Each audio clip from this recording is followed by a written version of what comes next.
Good morning students. आज chapter number 6 ये है ट्रायंगल।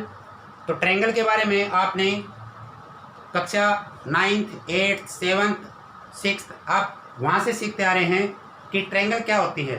ट्रायंगल वो होती है जो थ्री साइड से घिरी हुई हो, या जो थ्री साइड से जो शेप बनती है उसको हम ट्रायंगल बोलते हैं। जैसे ABC ये एक ट्रायंगल है, इसमें AB BC और AC ये तीन साइड है, इन तीन साइड से एक शेप मिलकर बनती है, उसको हम बोलेंगे ट्रायंगल। तो इसका ट्रायंगल क्या है, डेफिनेशन देखिए। Triangle a closed figure format by three intersect lines is called a triangle.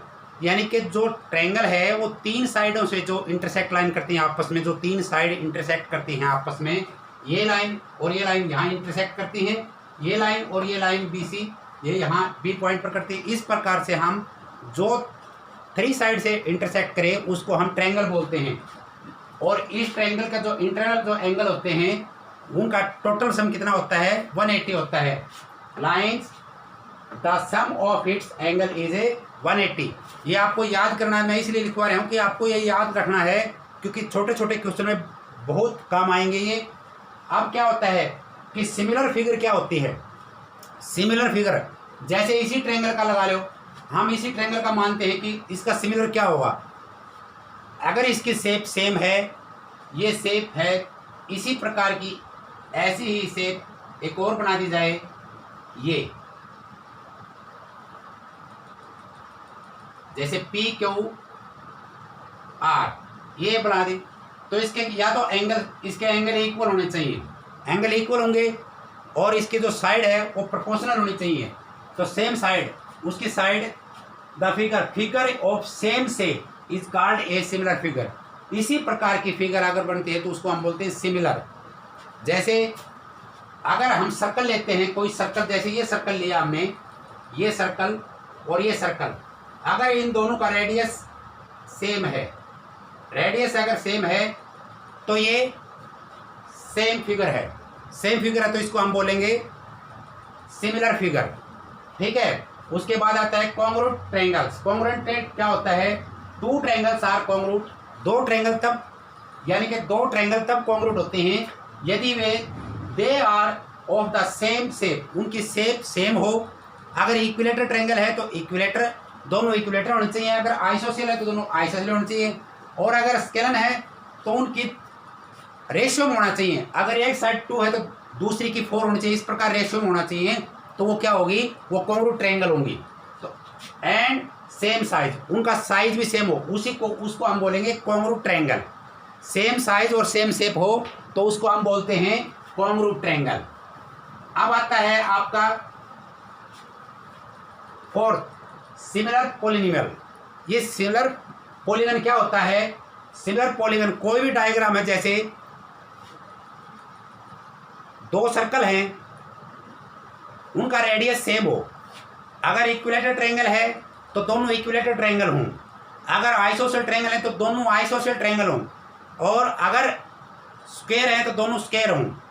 क्या हम ये कह सकते हैं कि जैसे ये आपका एक सर्कल है जिसका रेडियस मान लें इसका 5 सेंटीमीटर है, और एक रेडियस ये है जिसका रेडियस, एक सर्कल ये जिसका रेडियस 4 सेंटीमीटर है, क्या हम इसको कॉन्ग्रुएंट कहेंगे या सिमिलर पॉलीगन कहेंगे? ये सिमिलर पॉलीगन नहीं है क्योंकि इसका जो रेडियस है और इसका जो रेडियस है वो सेम नहीं है। क्या इसको हम, ये जो ऐसा है ये रोम्बस है, और ये क्या है आपका, ये रोम्बस हो गया, और ये क्या है, ये आपका स्क्वायर है। तो इसकी साइड तो स्क्वायर, साइड तो इक्वल हो सकती हैं। अगर कोई आपसे कहे क्या ये सिमिलर फिगर हैं या सिमिलर पॉलीगन है, नहीं, ये सिमिलर पॉलीगन नहीं है। क्यों नहीं है?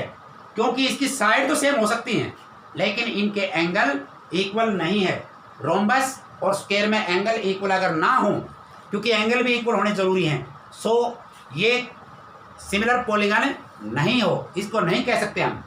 क्या ये आपका पैरेललोग्राम है, ये आपका पैरेललोग्राम है और ये आपकी रेक्टेंगल है, क्या इसको सिमिलर पॉलीगन बोलेंगे?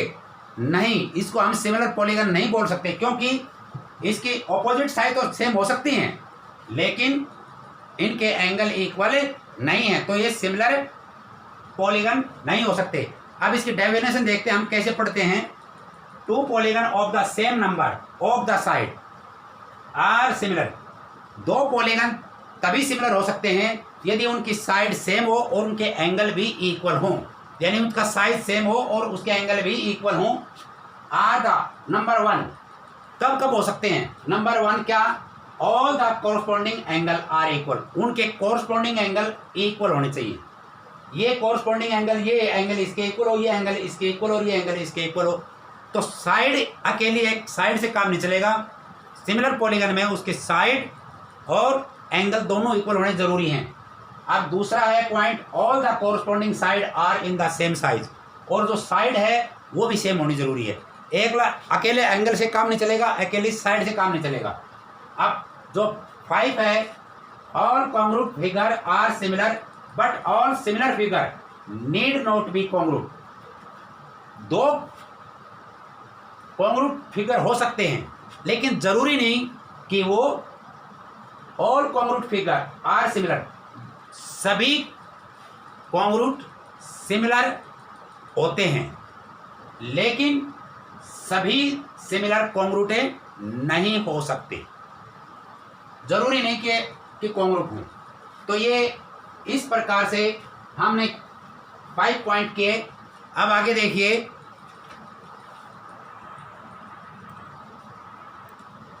अब ये देखिए क्वेश्चन, इसमें पॉइंट नंबर 6 है। 6 एक ऐसा पॉइंट है आपका, वेरी इंपॉर्टेंट पॉइंट है। 6 वेरी इंपॉर्टेंट पॉइंट है क्योंकि इस पर आपकी थ्योरम है। इसको बोलते हैं वीपीटी, यानी बेसिक प्रोपोर्शनैलिटी थ्योरम। इसका दूसरा नाम है वीपीटी। ये आपकी वीपीटी, इसको शॉर्ट नेम से पुकारते हैं इस प्रकार से, वीपीटी। इस प्रकार वीपीटी थ्योरम जो है, इसकी स्टेटमेंट क्या है?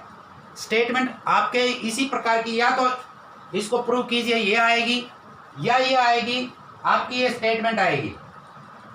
If a line is drawn parallel to one side, ये कहता है कि आप प्रूव कीजिए। आगे हम प्रूव करेंगे इसको। अब तो आपके चैप्टर के अंदर ये है, जैसे ये एक लाइन, एक ट्रायंगल है, हमने ये ट्रायंगल ABC एक ट्रायंगल है आपकी, इसका डायग्राम इस प्रकार से बनेगा ABC।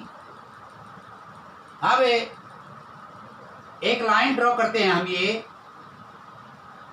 P और Q। अब क्या लिख रखा है? If a line is drawn parallel to one side, हमने एक साइड यानी BC के पैरेलल हमने एक लाइन खींच दी। ये जो PQ पैरेलल हमने BC लिया, जो दूसरी साइड को हमने 2 पॉइंट पर, इस ट्रायंगल को 2 जगह से बाइसेक्ट करती है, P पॉइंट पर और Q पॉइंट पर। अब क्या लिख रखा है? One side of a triangle to intersect the other 2 side. अगर ये पैरेलल, इस एक साइड के अगर हम पैरेलल रखते हैं तो ट्रायंगल की 2 साइडों को वो 2 पॉइंट पर इंटरसेक्ट करता है, P एंड Q पर करता है intersect. Then the other 2 side are divided. अब ये हमने ये प्रूव करना है, क्या ये इन दोनों का रेशियो सेम है? तो आपका जो प्रूव होगा, इसका अगर ये इसको इंटरसेक्ट करते हैं तो इसका आएगा AP अपॉन PV और AQ इक्वल QC। हमने ये प्रूव करना है इसका, ठीक है। अगर एक साइड, एक ट्रायंगल के अंदर एक साइड के कोई पैरेलल साइड लेते हैं तो ट्रायंगल की 2 साइड को वो 2 पॉइंट पर बाइसेक्ट करता है। अगर वो बाइसेक्ट करता है तो ट्रायंगल को 2, उसका रेशियो में, उसका जो रेशियो होता है वो दोनों साइड का इक्वल होगा। ये इसको रेशियो में कन्वर्ट करेगा, AP अपॉन VP और इक्वल AQ अपॉन QC। इस प्रकार से इसको बोलते हैं VPT, यानी कि बेसिक प्रोपोर्शनैलिटी ऑफ थ्योरम। ये इस प्रकार है। अब 7 का है, इसका कन्वर्स है, इसका उल्टा है। अगर ये दे दिया जाए कि भाई ये रेशियो में है, अगर ये रेशियो में है, ये ट्रायंगल अगर रेशियो में AP, एक ट्रायंगल दी हुई है और उसका रेशियो दे रखा है AP upon VP, AQ upon QC, तो हमने प्रूव करना है कि ये लाइन इसके, आपको याद रखनी है कि ये लाइन हमेशा इसके पैरेलल होगी। वो लाइन जो थर्ड लाइन होगी जो रेशियो करेगा वो उसका पैरेलल होगा। तो यही चीज लिख रखे इसने, स्टेटमेंट ये है, if a line divide only two side of a triangle in the same ratio, अगर वो सेम रेशियो में इसको डिवाइड करता है तो जो लाइन होगी, वो जो रेशियो इसको कन्वर्ट करती है वो इसके पैरेलल होगी। So the line, then the line is parallel to the third side, वो थर्ड साइड के पैरेलल होगी। तो P Q parallel B C, ये इसका कन्वर्स, ये इसका उल्टा है। जैसे हमने इससे प्रूव किया कि रेशियो में, और इस स्टेटमेंट से प्रूव होता है अगर ये रेशियो में है तो हम कन्वर्ट कर देंगे कि वो उसके पैरेलल है। इस प्रकार ये दोनों चीज़ें एक दूसरे से मिलती हैं। अब आता है कि दो ट्रायंगल कब कॉन्ग्रुएंट होती हैं। ये आपने वेरी इंपॉर्टेंट, आपका ये स्टेटमेंट आपकी वेरी इंपॉर्टेंट है, इसको देखिए। दो ट्रायंगल कब कॉन्ग्रुएंट होती हैं, यदि उनकी एस एस का मतलब होता है कि दो ट्रायंगल में उसकी तीनों साइड इक्वल हो या रेशियो में हो, सेम रेशियो, सबका आंसर सेम आए, तो उसको बोलेंगे हम कॉन्ग्रुएंट ट्रायंगल। अगर दो ट्रायंगल, एस ए एस का मतलब क्या है, जब दो ट्रायंगल या दो से ज़्यादा जो ट्रायंगल होते हैं, यदि उनकी दो साइड और एक एंगल अगर इक्वल है, एंगल इक्वल हो और साइड या तो प्रोपोर्शनल हो, अनुपातिक हो, या इक्वल हो, सेम हो, तो उसको हम कॉन्ग्रुएंट बोलेंगे। ए एस ए का मतलब क्या है, जब दो ट्रायंगल के दो एंगल इक्वल हों और एक साइड इक्वल हो तो उसको हम कॉन्ग्रुएंट, उन ट्रायंगल को हम क्या बोलेंगे, कॉन्ग्रुएंट बोलेंगे। अगर आर एच एस का मतलब क्या है कि एक दो ट्रायंगल के अंदर एंगल 90 डिग्री का हो और साइड इक्वल हो तो, या अनुपातिक हो, तो हम उसको कॉन्ग्रुएंट बोलेंगे और उसके नियम को क्या कहेंगे, हम आर एच एस कहेंगे। इस प्रकार से कॉन्ग्रुएंट के 4 रूल्स हैं जो आपके अब काम आएंगे और आपको इनको याद रखना है, अच्छी प्रकार से याद रखना है। ये बड़े काम आने वाले चीज़ हैं। अब जो आपका पार्ट है, वेरी इंपॉर्टेंट पार्ट है। ये जो मैंने 3 लिखे हैं, ये 3 जो लिखे हैं, ये तीनों के तीनों क्या हैं, ये आपकी थ्योरम है। और ये थ्योरम आपकी वैसे सिलेबस से कटी हुई है, क्योंकि ये थ्योरम जो फर्स्ट थ्योरम है, ये आपकी जो स्टेटमेंट दे रखी है, the ratio of the area of two similar triangle is equal to the square of the ratio of their corresponding, वो एक दूसरे के इक्वल होंगे। तो इसमें क्या लिख रखा है, इसके कहने का मतलब है कि अगर दो ट्रायंगल है, उनका एरिया, मान लेते हैं हम ये दो ट्रायंगल है, ये दो ट्रायंगल हैं ए बी और सी, और दूसरी जो ट्रायंगल है ये है पी क्यू आर। इसका मतलब क्या है कि हमने जो प्रूव करना है इसके, ये होता है रेशियो का A B square upon P Q square equal B C square equal Q R square equal A C square equal P R square.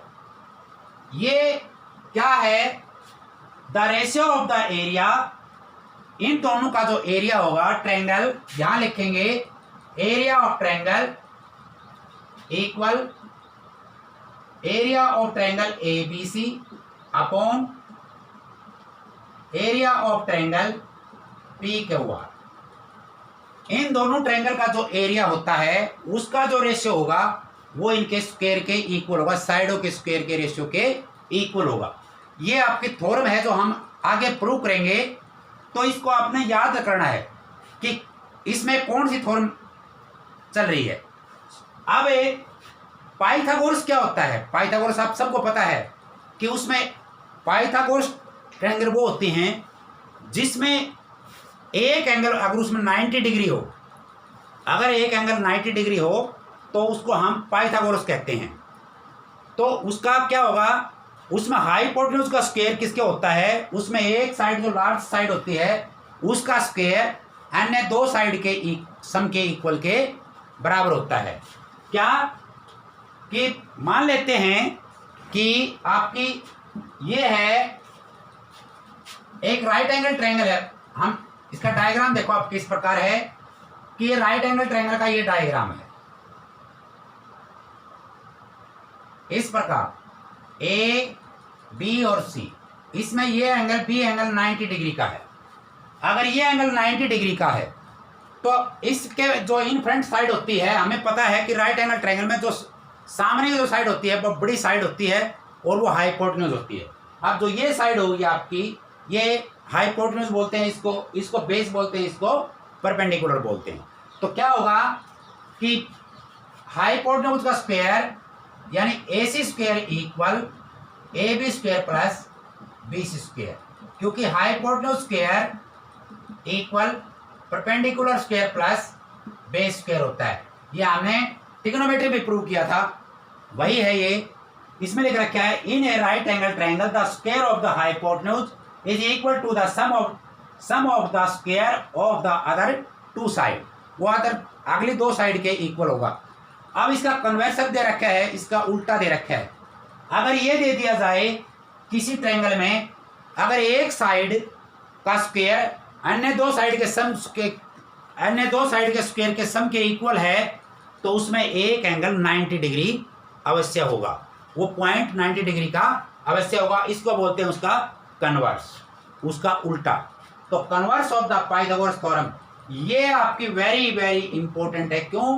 क्योंकि ये आपकी सिलेबस में आपकी बार प्रूव इसका कटा हुआ है और इसका प्रूव भी आपकी बार कटा हुआ है, लेकिन प्रूव कटा है, इसके क्वेश्चन नहीं कटे हैं। तो हम इसके क्वेश्चन करेंगे और क्वेश्चन इसके वेरी इंपॉर्टेंट है। क्वेश्चन इसके सभी में क्वेश्चन आने वाले हैं, इसको करेंगे अवश्य, लेकिन ये आपको याद नहीं करनी है क्योंकि ये कटी हुई है। इसका आपने ये फॉर्मूला याद करना है रेशियो वाला, और राइट एंगल ट्रायंगल का जो रेशियो है ना, जो फॉर्मूला है हाइपोटेन्यूज वाला, याद करना जरूरी है। अब इसका कन्वर्स कंपल्सरी करना है, जिसमें क्या दे रखा है इफ इन ए ट्रायंगल, अगर एक ट्रायंगल में उसके एक साइड का स्क्वायर अन्य दो साइड के स्क्वायर के सम के इक्वल है तो उसमें एक एंगल 90 डिग्री अवश्य होगा, जरूरी होगा, कंपल्सरी होगा। तो क्या if in a triangle square of one side is equal to the sum of square of the other two side, फिर क्या है then the angle opposite the first side is a right angle triangle. जो आपका hypotenuse होगा उसका in front जो angle होगा वो आपका 90 डिग्री होगा, वो राइट एंगल होगा।